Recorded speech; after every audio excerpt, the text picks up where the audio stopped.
In this episode of Locked On Capitals, I talk about Alex Ovechkin and how him being the all-time goal scorer is important to him, but it's not the most important thing. We'll talk about that in the show. Then we'll talk about Connor McMichael and the battle for center. We'll talk about all of that and more next on this edition of Locked On Capitals. Locked On Capitals, your daily podcast on the Washington Capitals. Part of the Locked On Podcast Network, your team every day.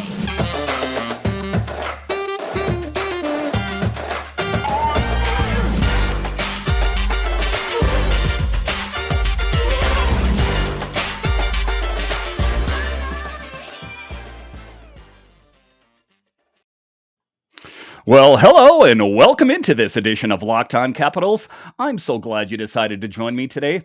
As always, this podcast is free and available on all the major platforms, and I want to thank you for making this your first listen or view of the day. Yes, this podcast is also available in video form, so head on over to YouTube and check it out. And when you're on YouTube, make sure and hit that subscribe button, and if you like the videos, give it a thumbs up. It really helps grow the channel. My name is Dan Holme. You can find me on Twitter. It's at DanCaps218. You can find the show on Twitter. It's at Locked On Caps. So in this edition, that is what we're going to talk about. We'll talk about Alex Ovechkin chasing down the goal scoring lead, but how that's not the most important thing to him.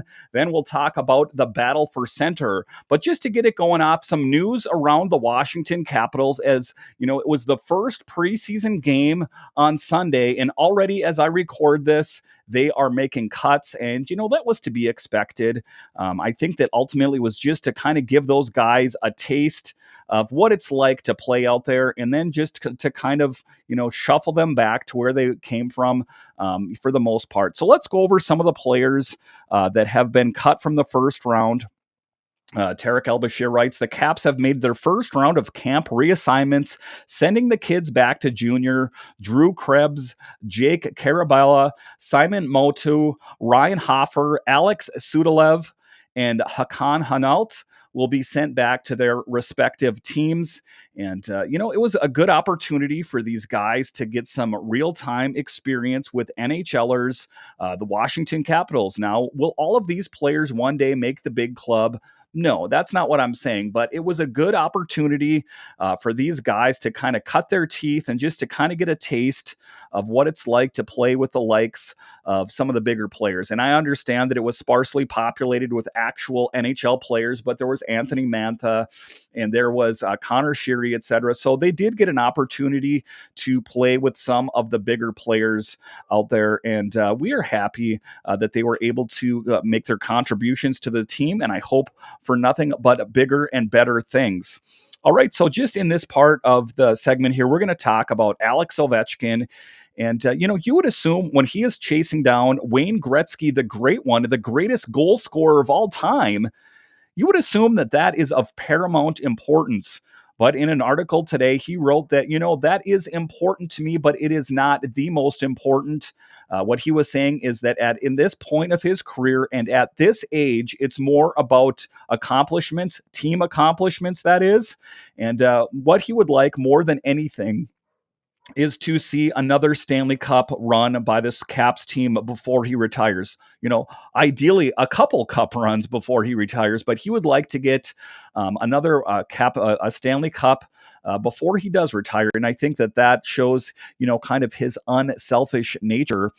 This was an article in NHL.com. They were talking about it that said Alex Ovechkin began his 18th NHL training camp Thursday, not focused on the 21 goals he needs to score to catch Gordie Howe for his second in NHL history, but thinking more about the number of chances he has left to win the Stanley Cup again with the Washington Capitals. I'm at the age that personal goals are nice, but he understands every year that you get closer to the end of your career, the 37-year-old forward said, so I just want to win. I want to be in the playoffs and fight for the cup.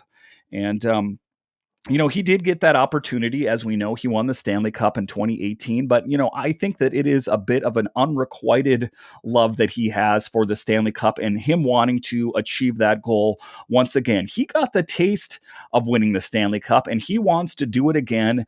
And it's going to be a tall task for him as this team is in a bit of transition. You do have some positive additions to the team. You signed Stanley Cup winner Darcy Kemper. You went out and signed Chuck Lindgren as a good backup. We all know that there was inconsistency this last season. So for them to go out and solidify that position was a big thing. And then there were problems. The problems were in Tom Wilson getting injured. He plays such a huge role, top line minutes. So what did the Capitals do? They went out and addressed that situation by signing Connor Brown, ostensibly to fill that top line right wing role. But there are some other players out there that are going to fight for that. Like I've talked with different people. You'll probably see TJ Oshie cycle through there. You might see Connor Sheary cycle through there. But on paper, as of this moment right now, Connor Brown is going to fill that role. Then you have Dylan Strome, second line center. So this team is gelling together to help Alex Ovechkin and the Capitals achieve their biggest goal, is to win another Stanley Cup. They did it in 2018 and have not made it past the first round since then. So like I said, it is a lofty goal, but I do think it is attainable. Most of the talking heads and the pundits out there have already written off this Washington Capitals team as being too old. And they are an older team, but there are a lot of older teams, the Bruins, the Penguins, the Islanders, all old teams out there that are chasing that ultimate goal of hoisting the Stanley Cup over their heads. And I do think that the Capitals do have what it takes in-house to do that. Now, if the Capitals would have gone into this season with Vitek Vanacek and Ilya Samsonov, I may have questioned that a little bit. If Brian McClellan did not go out and address the situations with Tom Wilson and Nick Backstrom and their injuries and who their replacements are, I would have doubted that. But what Brian McClellan did, in effect, was go out there and solidify every position of need, putting the Capitals in a really good position to win another cup. I do think it's possible. I do think it is going to be a tough road ahead, but, I do think it is possible. So the Capitals have qualified for the Stanley Cup playoffs for 8 straight seasons in 14 of the past 15, but haven't won a postseason series since winning the Stanley Cup in 2018. Washington lost to the Florida Panthers in 6 games in the Eastern Conference first round last season, ending a history-making campaign when Ovechkin tied the NHL record with his 9th 50-goal season and moved ahead of Marcel Dion and Brett Hull and Jaromir Jagr to climb from 7th to 3rd on the league goals list with 780 behind Wayne Gretzky and Gordie Howe at 801. So, he does have that insight. He does want to pass Gordie Howe. And unless there is some sort of major injury with Alex Ovechkin, I do think that is an attainable goal. There is no doubt. But that's, I think that when he made that comment, of course he wants to achieve that goal, but he doesn't want to be reminded every time there's a post-game presser, hey, Alex, when do you think you're going to catch Gordie Howe? When are you going to do it? So to kind of shift that spotlight away from him and kind of broaden the lens out a little bit and say, hey, I'm only one piece of this team, and my above all end all is to win another Stanley Cup. So I think it is a bit of posturing on his part, but I do think that, he does want to win another cup, and it's not just all about individual goals like he talked about. So, while pursuing Howe with significant storyline for Ovechkin this season, it's understandable that his mind is on other things. That begins with helping the Capitals get off to a good start to the regular season with forward Nick Backstrom and indefinitely out, and forward Tom Wilson sidelined until at least December. And we talked about that already. Brian McClellan went out there and solidified those positions. The most important thing is everyone has to be healthy, and we have to make the playoffs, Ovechkin said. The first 20 games is very important, so you have to earn points. So if you're going to have some ups and downs during the season, you still have to get those points. You don't want to play only 6 months. You want to play 8 months and play for the cup. And what he's saying there is you don't want to get off to a bad start. You don't want to start off, with a rough start to the season and be at the bottom. Then you're constantly trying to climb that standings ladder the entire season. So if you can start the season by playing, near the top or on the top, that is beneficial. Ovechkin played a big role in the Capitals going 17-5-6, while Backstrom missed the first 28 games last season because of his hip. He had 44 points during that span on his way to finishing with 90 points, his most since he had 109 in the 09-10 season. So don't say that Alex Ovechkin is getting older. The gray hair is starting to get thicker and thicker on his head as, he is looking a bit older, but don't tell him. I understand that father time is coming for us all. But, there are certain people out there that seem to defy that. Although Alex Ovechkin is a year older, Washington will need similar production from him this season. I wouldn't bet against him, General Manager Brian McClellan said. I think he has a strong will, and I think he knows what he needs to do and accomplish it. And usually, when he's in that mood, he accomplishes what he wants to get done. And his track record speaks for himself. It's not like it's this rookie kind of, pointing out his home run. This is a legitimate person making a comment here. After spending the summer in his native Russia working with his personal trainer, Ovechkin reported for training camp in prime condition to make a run at the 10th 50-goal season, which would break the NHL record he shares with Gretzky and Mike Bossy. He looks great, Coach Peter Laviolette said. You wouldn't know the difference from when I got here and the way he looks now. The skate test today, he knocks it out of the park and comes into camp in great shape. Watching the way he started last year, he was on fire. That is just a credit to him and the way he trains and what he puts in and how much that means to him. Ovechkin said he tinkered in the offseason with training program a little this summer, but it didn't change much. Obviously, every year we try to do something different, something more, he said, but right now I'm pretty happy with what my shape is in. And he does always come into camp in great shape, and that is so important because this is a league that is getting younger and faster all the time. So for Ovechkin to keep pace with these younger players, that is what is needed. We can't look forward too much, Ovechkin said. Today we finished our skating test. That's a good thing. Tomorrow is going to be a hard practice, so we'll start from there.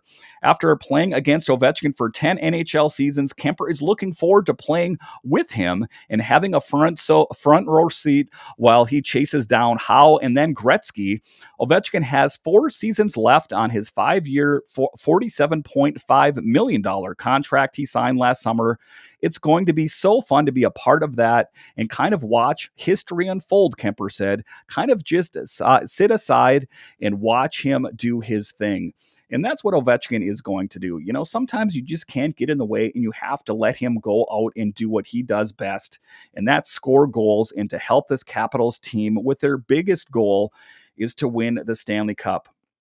It's one thing to lead the league in scoring year after year, but now it's like we're talking real stuff, Carlson said. So on one hand, I'm kind of blind and numb to just how on high he is on the list and how tangible it is. It just seems like during the season that it's one thing after the next. Every day it's something. For now, though, Ovechkin is putting aside his thoughts about how in the 21 goals he needs to win. Let's wait, he said. I can't score 21 goals in one game. And that's, again, that is taking the focus off of him and about getting what is most important, and that is getting this Washington Capitals to win another Stanley Cup. All right, so after the break here, we're going to continue to talk about the Capitals. We are going to talk about the battle for center. A lot of these veterans on the team think they have it all locked up, but some young rookies would like to prove them wrong. We'll talk about that next. BetOnline.net is the number one source for your football betting info this season. Find all of the latest player developments, team matchups, news, podcasts, and in-depth articles and analysis on every game you find. And as always, BetOnline remains your continued source for all your sports wagering information with live betting and up-to-the-minute scores for every sport out there. The fastest and easiest way to check in on all your favorite games and events, including MLB, MMA, boxing, and golf. Head to betonline.net or use your mobile device to learn more. And guys, now that the NFL season is going in full swing and the NHL season will start soon, BetOnline is your perfect location to find about all your betting needs. So go to BetOnline, where the game starts.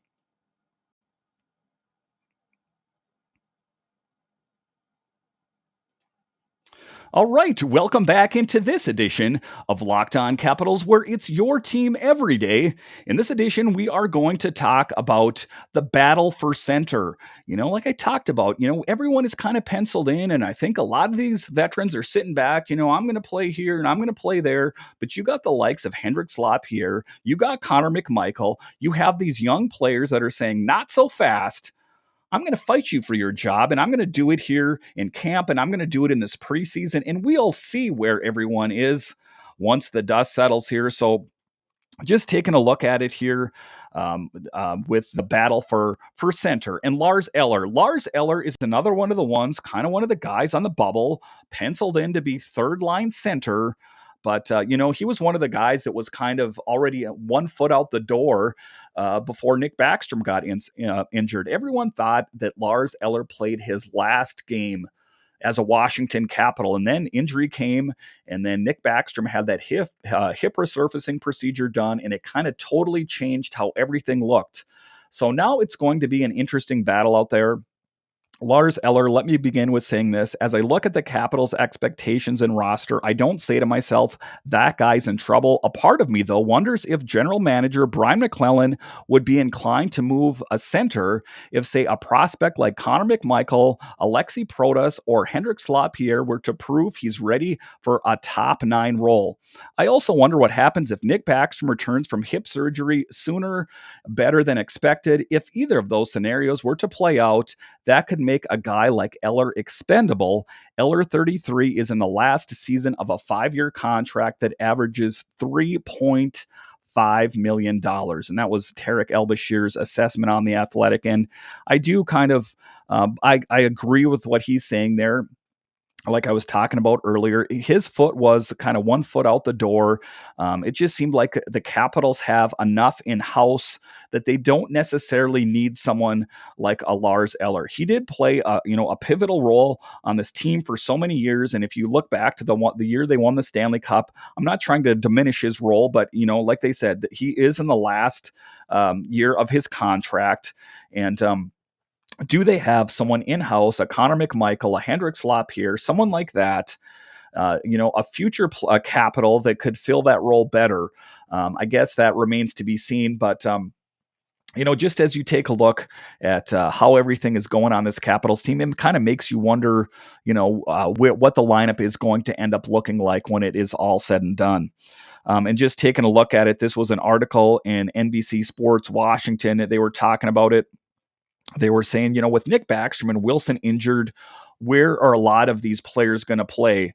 Those are a couple big pieces, but I feel like some of the parts we picked up this summer can help cover that. Coach Peter Laviolette told reporters Thursday at a training camp, when training camp opened, I feel like the growth and development of some of our younger players can help with that. And I feel like the depth that we showed and used last year with some of the players that are trying to compete for a job on our team, we can cover those spots up well. So you don't have to look at guys out of the lineup, but we knew this. This isn't catching us off guard. This is something that's been for months now, and we knew what we were going to face. And, that's the one good thing about the Capitals is that they do have that depth in-house. Most of it is in the form of younger players, but players that are familiar to this organization. You look at Alexi Protas and Connor McMichael and Hendrix Lapierre. They're no strangers to this organization, and they've been around for quite some time. They're just kind of itching for their opportunity to say, hey, coach, put me in. I'm ready for prime time. And, I think a bit of the reservation comes from last year. In the beginning of the season, there was some injury. And because of that injury and COVID protocol, you did see a lot of these younger players inserted into the lineup, the Protas, the Hendrix Lapierre, the Connor McMichael, etc. But the one thing that was notable is that they did get brief patches of scoring, but it wasn't inconsistent, or it wasn't consistent, and it wasn't sustainable. So that's what the Capitals are ultimately looking for in these younger players, is not to have these flashes of greatness, but sustainability. Can you be a great goal scorer all season long, or is it something that you can only do for brief periods of time? You take a look at Hendrix Lapierre last year. He did, get off to a good start, and he scored the goal there that everyone can remember with TJ Oshie lifting him off the ground. But is he to the point now where it is a sustained ability to score those kind? He did go out and he bulked up in the off season. and put on that muscle mass, so it's not going to be as easy to push him off the puck. But ultimately, is he still ready for prime time with this Capitals team? Is he going to be able to stand up to the rigors of a hard NHL season? And that are some of those questions will be able to be answered in camp. And some of them won't. Some of them are going to be, are they just going to be able to, to play? And are they going to be able to find their way? And as you take a look at some of these players, like I say, you're not always going to have those answers right away. Washington's two biggest offseason additions to their forward depth came in the form of right winger Connor Brown, who they acquired from the Ottawa Senators for a second round pick, and Dylan Strome. And those are two of the guys, like I talked about off the top there, that they're kind of penciled in for certain roles, but ultimately, where are they going to land when the dust settles? You got to think that someone like a Connor McMichael is going to fight him. A Hendrix Lapierre is going to say, I know I'm a young guy on this team, but I belong here. And that was one of the things that Hendrix talked about, is having that swagger. You got to have that confidence when you're out there that I belong here. Because if you go into the mindset of, and you go into camp thinking, I'm only here for a while and then I'm going to get shuffled down to Hershey, then that is in fact what's going to happen. But one of the things that I'm going to say is I think that he did step up, but it's that sustainability. Is he going to be able to sustain that push? If he does have more of a big role on this team. All right, so after the break here, we're going to continue to talk about some young Capitals who are fighting for roles, and do they have a spot on this team? We'll talk about that next.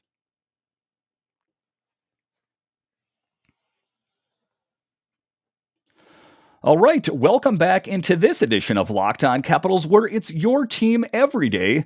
In this episode, we are talking about some of the young players that are fighting for roles on this team. Like I talked about earlier, there are some veterans that already kind of can think they can sit back and that they're going to have a spot and they know exactly where they're going to fit in. Well, there are some young guys out there chomping at their heels saying, not so fast. I put in my time and I'm a great player and I'm going to prove why I deserve your job and that you don't. And I think that that is what's happening. They're kind of going about it they're not going about it the wrong way where they're being arrogant about it. But, you listen to someone like Connor McMichael and he's like, yeah, I do want a bigger role on this team. I do want maybe the second line center job.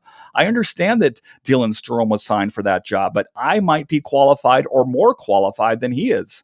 Because at the end of the day, you could put Stroman on the wing. He's played wing, he's played left wing and right wing. So I think that ultimately you do have that flexibility. And it's not something where you have to kind of have something in place right now. It's a tough thing to replace. Nick Backstrom, Laviolette said, there aren't many of him around, but by committee and by group and by playing a team sport and a team game, you hope to get by all. So I think we're going to count on and rely on a lot of people.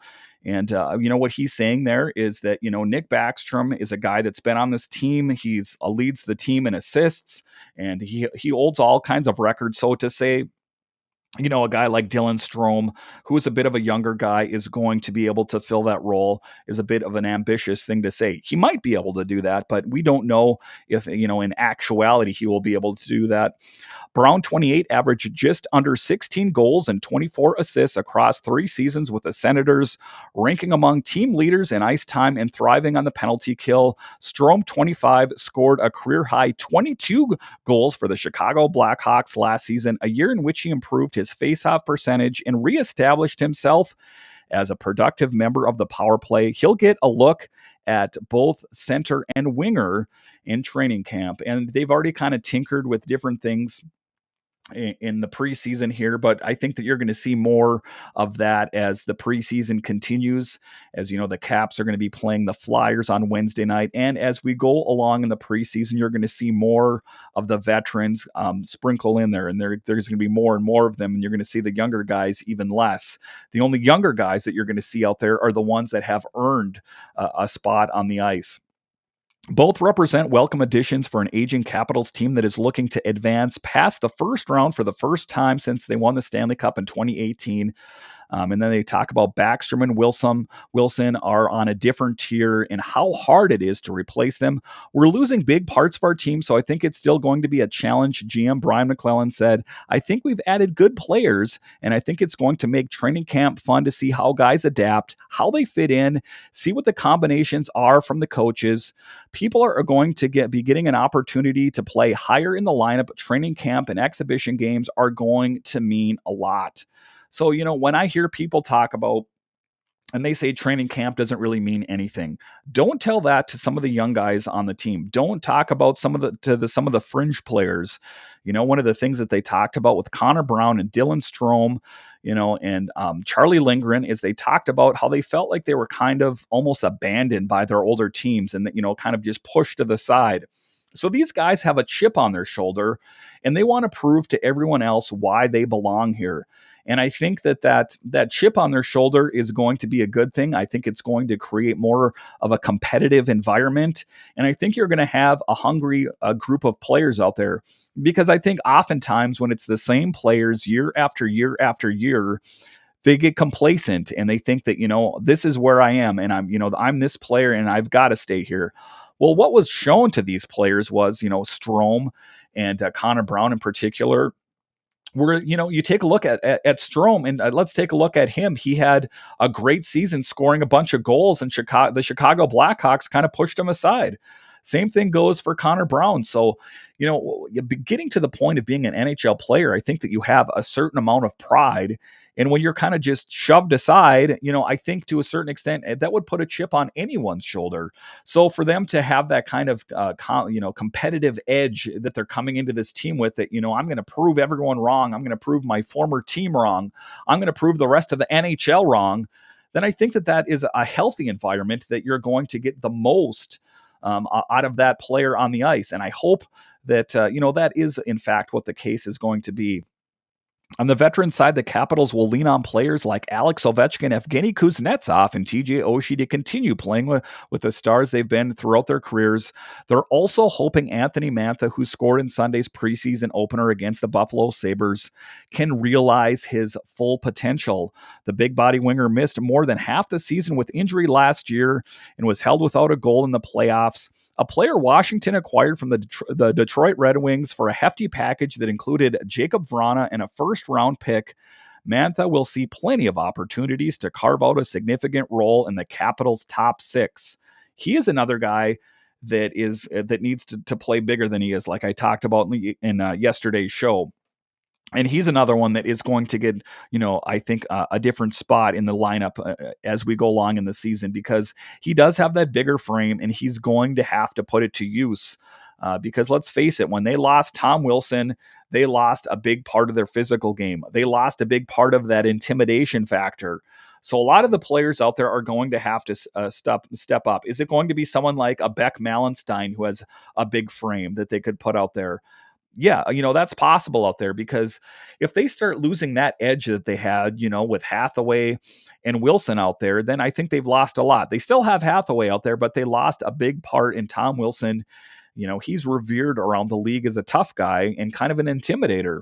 So you do need that level of intimidation are out there. Otherwise, some of these teams that are a bit more aggressive, that are a bit bigger, are going to try to take advantage of that. They're gonna sense your weakness and they're gonna capitalize on it. So that's what the Capitals have to do is, in that regard, it's not a lot different. You're going to try different lines out there. You're going to try different defense pairings and see what works. And, even at the end of the preseason, everything that's not set in stone. I mean, things are going to change throughout the season. You're going to get spells out there where there's not a lot of scoring, or you're going to get, different occasions out there where the defense is coughing up the puck and causing a bunch of goals. So just because, you kind of see how the lines are, even going out of the preseason, doesn't mean that necessarily that is what it's going to be for the duration of the season. So, but it is fun to watch these players that, maybe we're not as familiar with, to see, a Zach Fucale, to see a Hunter Shepard, to see, some of these younger players. So it is going to be interesting to see ultimately what shakes out this season. But, I do think that the Capitals are in a good position to do big things this year, as long as they can stay healthy and as long as they can step up in Nick Backstrom and Tom Wilson's absence. All right, so just to close out the show, that's my biggest thing is that on Wednesday, they really have to hope that they can kind of solidify things a little bit more. I know that there's going to be a bit more veterans out there, and I guess it's going to remain to be seen who they have starting in net, but hope for some bigger things against the Flyers. Thank you for making Locked On Capitals your first listen every day. Now make your second listen Locked On NHL. Locked On experts give you a daily 30-minute podcast on all things NHL all year long. Stay up to date on everything in the hockey world. Locked On NHL, your daily 30-minute NHL podcast. All right, so once again, thank you for joining me on this edition of Locked On Capitals, where it's your team every day. My name is Dan Holme, and I'll talk to you again next time.